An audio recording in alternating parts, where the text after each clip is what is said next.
Warning, this is not my happiest video.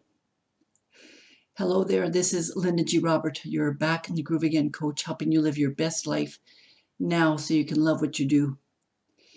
I have been back from Mexico to Canada for a week now.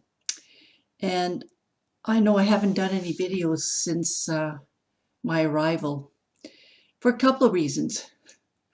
Number one, I guess I just didn't feel it. And I didn't have a lot of time. Anyways, no excuses. This video is about how I'm adjusting so far to my return. Now, as you may know, I left Ottawa, well, Rockland, where I used to live, in November. I sold my house November 4th. There's a lot of videos you can watch on that. Sold my house, left November 4th, and settled in Sudbury for about a week and a half before I left to go to Mexico, which was on November 17th. So hey, I had been in Mexico since November 17th, and I returned on the 26th of March, so 4.5 months. Now this is my first week back. And I have a place to stay. You know, for the longest time, I really wasn't sure what to do. When I did get back, I wasn't sure if I should buy a house, rent an apartment. I tossed and turned with that for the longest time. And it was actually causing me some kind of fear and a bit of anxiety because it was all unknown. I think I talked about that too. So I'm now at a friend's place. I'm staying at a friend's place. She's a good friend. I've known her since high school, and she happened to have a room that was available, so we agreed to check it out for a few months. You know, so we're splitting expenses and so on. So I knew that about a couple of months ago that I had a place to stay, and that brought a sense of relief to me when I was in Mexico. So fast forward to when I first got here on Saturday evening. The wind was crazy. Oh my God, it was so cold. Now, I had heard that it had been warm the last few weeks, but that the weather had started to get cold again, and boy, was it ever. And I noticed that it has been cold all week. And so this is one of the big shocks, I guess. I mean, I knew it was going to be cold, but my body feels the cold. It just goes right through my bone, and it's not a comfortable feeling. That's one thing. I mean, this is an obvious thing. It's something that, you know, it's obvious that in Canada it's still going to be cold, or the weather is going to fluctuate. So it's, you know, it's a no-brainer kind of thing. So the first few days were, you know, exciting because I saw my son, and it was great to see him, and I saw both of my granddaughters. And that was awesome. And in fact, I have plans with my granddaughter this afternoon. I saw my dad, you know, on the Sunday we celebrated his 91st birthday. He's doing great. He's healthy. You know, that's wonderful. That's great. And then of course I was off on Sunday and then back to work. No, I started working. I teach. I'm a coach, but teaching seems to be keeping me pretty busy these days. I taught from Tuesday to Saturday, and I did get some great news on, I can't remember which day it was, but during the week, and that seemed to have boosted my spirits. You know, I was asked to offer some training on the MBTI, the Myers-Briggs Type Indicator, so I put a little proposal together there and sent that to the company. So that was a bit exciting because, in fact, that's the kind of work that I really enjoy doing. So there were some moments of excitement, but you know, most of the time I felt sadness. I felt lost. I felt that I'm not in my own space, and this is really difficult. I think what I'm going through is grief. I think it's grief And although I kind of put a pause on grief when I went to Mexico, I mean, I knew I had sold my house, and I knew that, Mexico was just a temporary thing and that I could enjoy the weather. But I was still kind of, in that middle phase, that transition phase with, and not, I've talked about that before, so you'll have to go back to my old videos. There was an ending and then the middle phase and then the new beginning. I could say there was a new beginning in Mexico, but here I go again through that cycle. Anyways, I'm going through what I think is grief and some longing for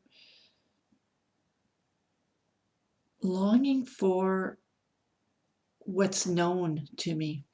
Now I've lived in Sudbury. I was born here and I lived here for most of my life. And so it's not that I don't know this area. Sure, there's, I'm now in a new area of Sudbury. I'm not that familiar with it, so I have walked during the week to kind of get familiar with what's around me. And believe me, there's a lot of great restaurants and fast food restaurants and close to the mall. The location is great. Location is great, but um, it's not home. It's weird to say. I guess, and I can't pinpoint exactly how I feel. I lived in that other city, and I feel like I'm going to cry now just talking about it, but I lived in that other city since '07.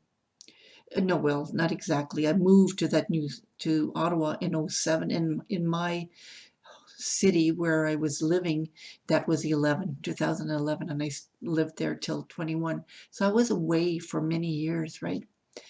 And here I am back into my hometown, and I don't know anyone except my friend here. Um, and I know there's work for me to do. I know that I need to or want to rekindle friendships if it's at all possible. I've changed so much, so I don't know how much of a connection there will be, but I know that I need to get familiar with the walking trails. Um, Look into maybe if there are book clubs or walking groups. I'm aware that I need to do that, and I will, but I don't feel like rushing into it. I feel like I need to just kind of settle in here first, and I think that's what I need to do. I think I need to allow myself to just be, right, and just grieve.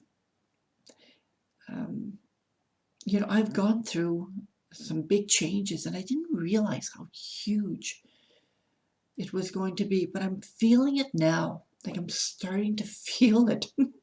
Not today, but I have been feeling it over the last few days. And it's somewhat challenging.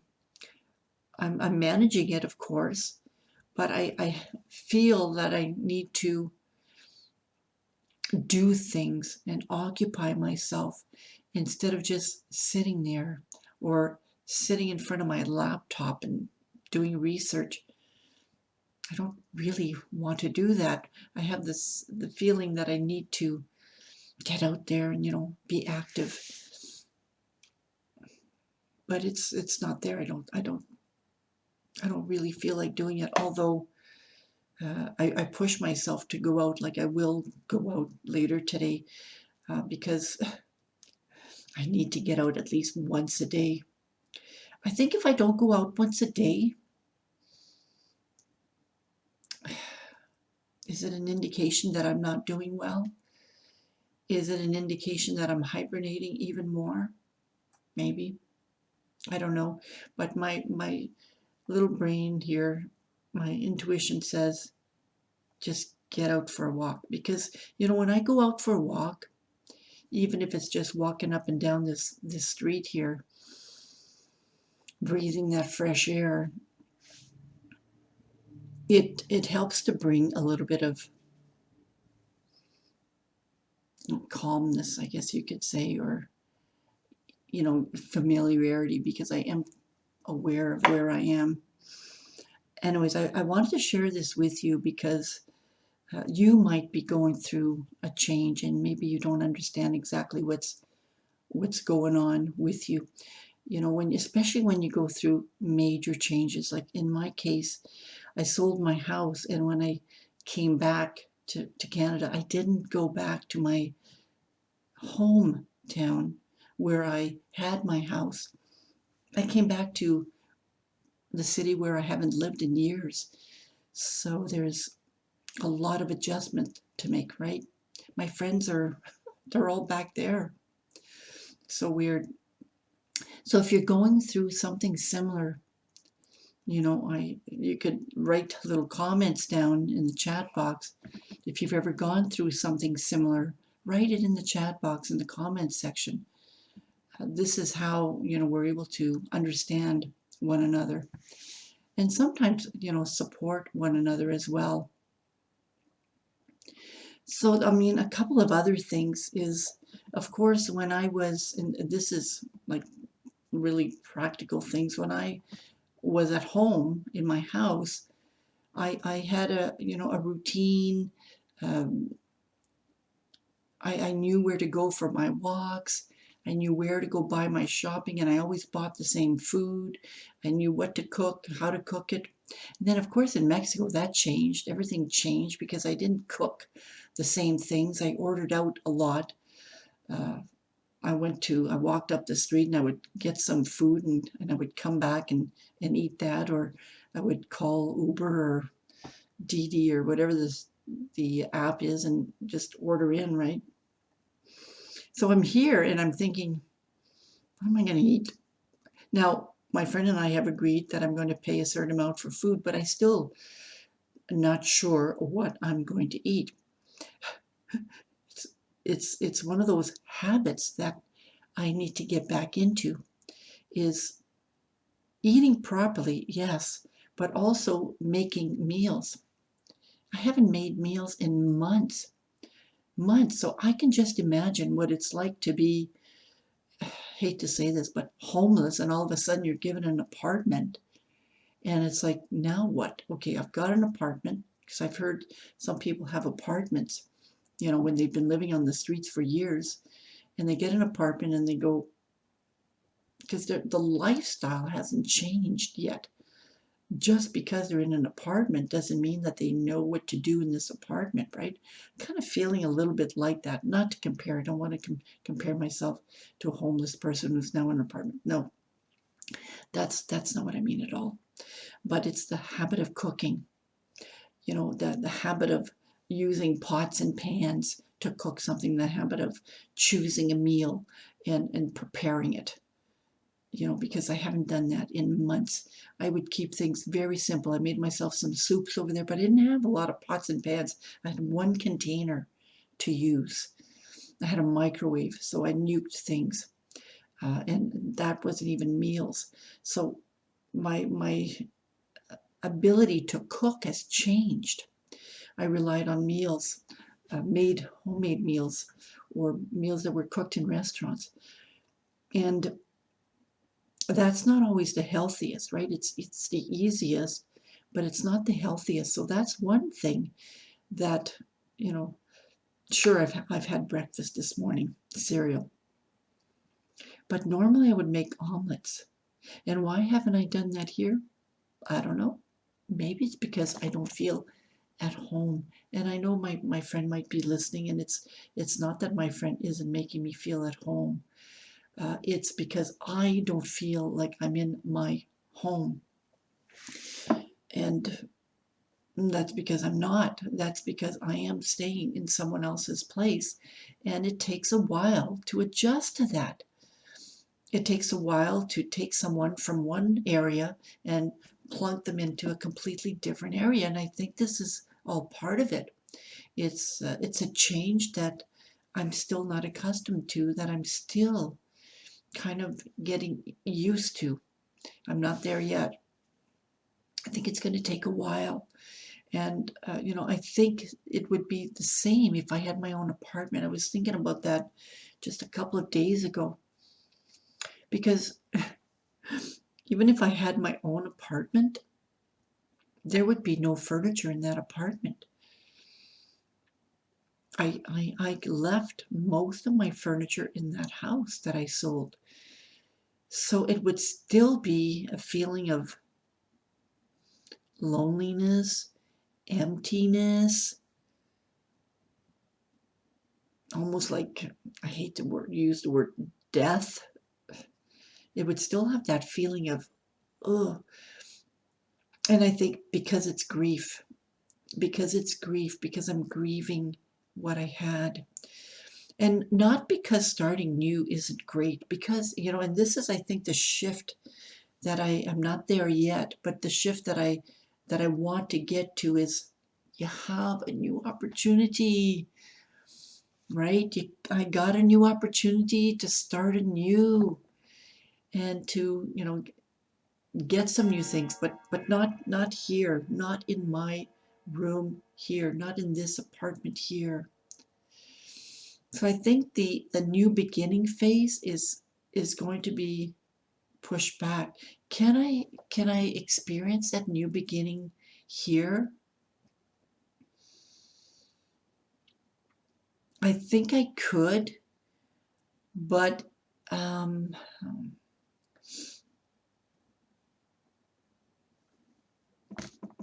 I think I could, but I also know that I I have another new beginning waiting for me. I have another new beginning waiting for me because I was telling that to my friend. I think I'm going to want to get my own apartment again. We're trying it out for a few months, but in reality, I think I will need my own place, or I will need to have my own place and rent a room out.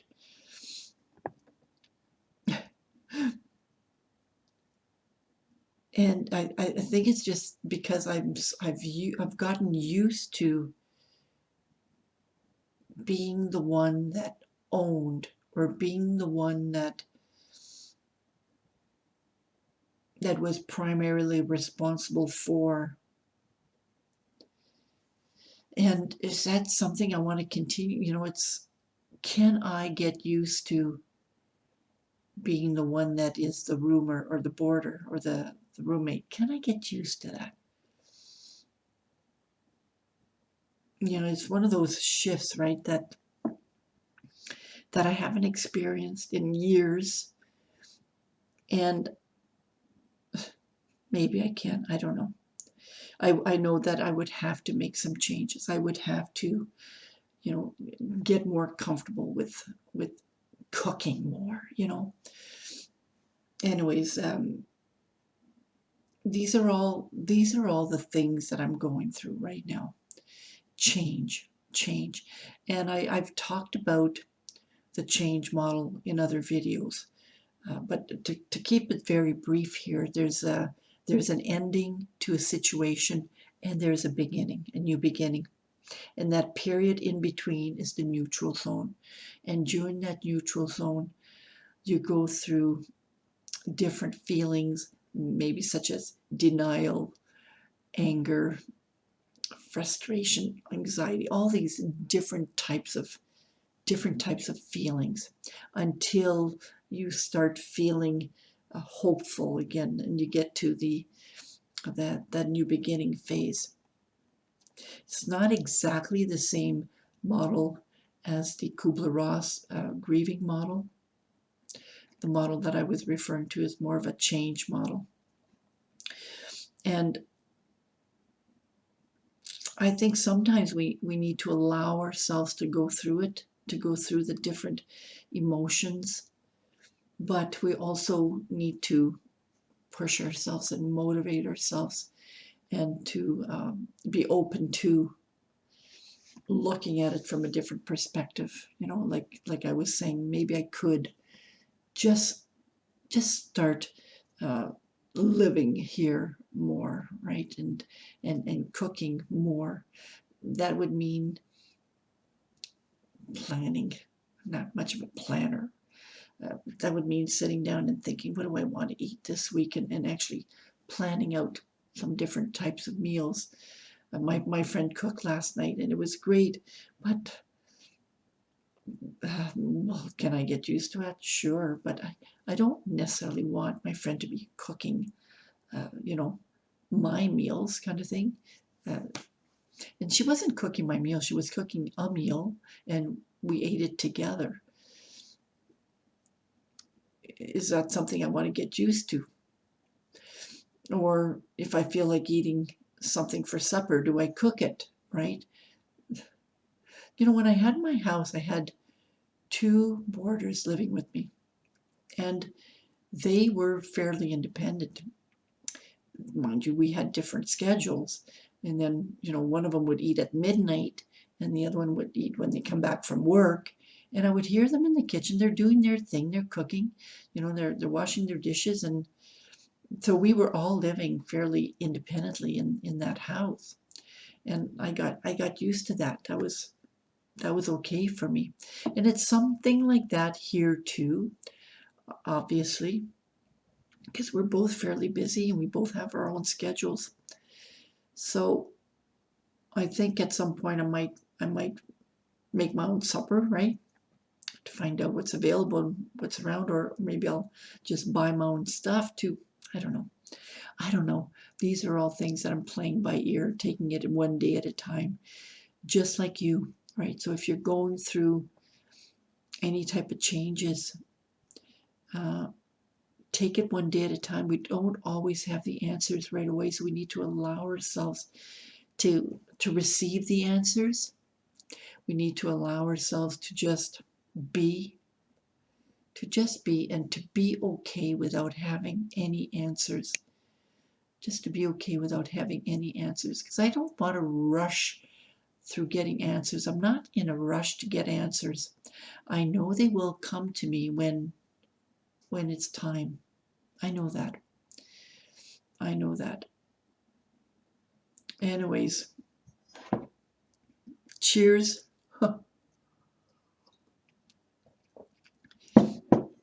If you ever want to chat, meet for coffee on a Zoom call, send me an email at backinthegrooveagain@gmail.com. If you want to receive coaching services, coaching on something, basically it's a conversation and I ask you some questions to help you with your reflection. It's helpful to have that. Send me an email, backinthegrooveagain@gmail.com. And don't forget, subscribe to my YouTube channel as well. You're going to get different types of videos. Now I know lately it's been related to my change, my move, my trip to Mazatlan, my adjusting to here, and you might hear more of those videos. So bear with me. Have yourself a great day now. Bye.